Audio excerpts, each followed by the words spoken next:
These videos are educational in nature and meant to help 21 and over adult smokers switch to a healthier alternative.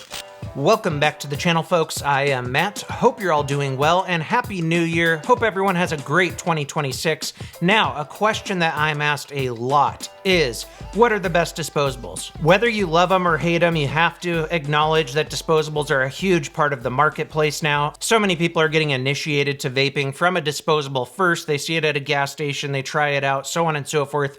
They're easy to use, and they've helped a lot of people quit smoking. So while they have some downsides like waste, things of that nature, they've definitely done a good job at getting people off of cigarettes. Now, I've obviously not tried every disposable out there, but I wanted to give you the ones that I thought were the best that I've tried over the last year. And they have come quite a long way. If you know, like 5, 6, 7 years ago, disposables were very, very simple, not a lot of adjustments, very tiny, and a lot of them just didn't work really well. They didn't have great flavor to them. And since then, they've gotten bigger with more liquid. There's power adjustments. You could see how much liquid you have left, you know, through puff counts and things like that. So they've definitely progressed and become more and more high-tech while still being simple to use. Now, coming in at number 5 is the Mr. Fog Aura 60K, and honestly, the past Mr. Fog devices, the last few that they've put out. And really, the reason I put them on this list is because of the flavors. They have super punchy flavors. A lot of times I've tried them next to another disposable, and the flavor's just stronger to me. Some people like that, some people don't. They are on the sweeter side, but if you're someone that just wants like the punchiest, you know, most maximum flavor out there, the Mr. Fogs are one to try, and I like a lot of their flavors. They don't use too much cooling. They have really good fruit flavors, so they deserve to be on this list. Coming in at number 4 is the Adjust series. So there's been multiple different disposables in this line. You have like the My Sour, the My Sweet, the My Flavor. There was the Ice one.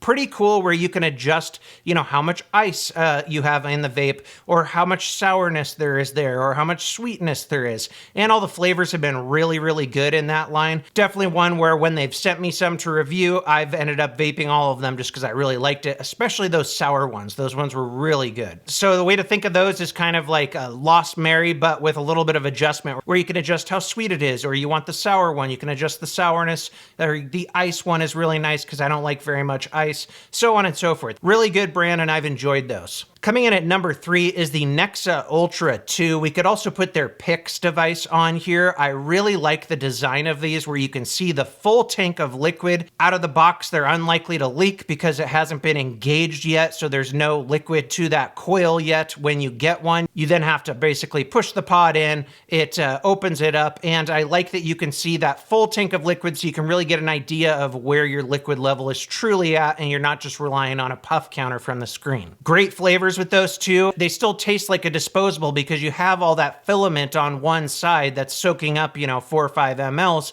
but then you have a freestanding tank of liquid next to it that's feeding into that filament. Coming in at number 2, the off-stamp devices. We could put the X Cube, what is it, 25K, the 35K. Really like this design. We're seeing more brands use it as well, where you get a battery that you keep, and then you just get the replaceable pods that go with it. I'm still counting it as a disposable because it vapes just like a disposable does, and there's still like that disposable pod section of it that's got a bunch of e-liquid inside. But you have a little less waste with these, and a little more cost effective because the refills cost less than buying a whole new device. And the flavors have just been fantastic in that line. And finally, at number 1, the Dojo Sphere S. Really liked these. There's some extra added tech in there where the power, you know, adjusts depending on the strength of the pull. Really fine tunes the vape. Flavors are fantastic in the Dojo disposables. One of my favorites when it comes to flavor. And these new ones look fairly simple. They're fairly discreet, but they have some really nice tech built inside that's regulating that vape and going to give you the best vape possible, depending on the strength of your pull, airflow, so on and so forth.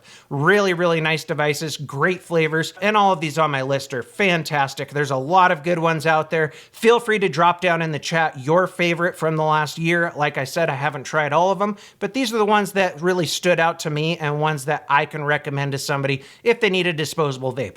But like we always say, definitely worth trying refillable gear as well. It is more cost effective, less waste, so on and so forth. So I think that's it, guys. I hope everyone has an awesome 2026. We'll have plenty of videos to come.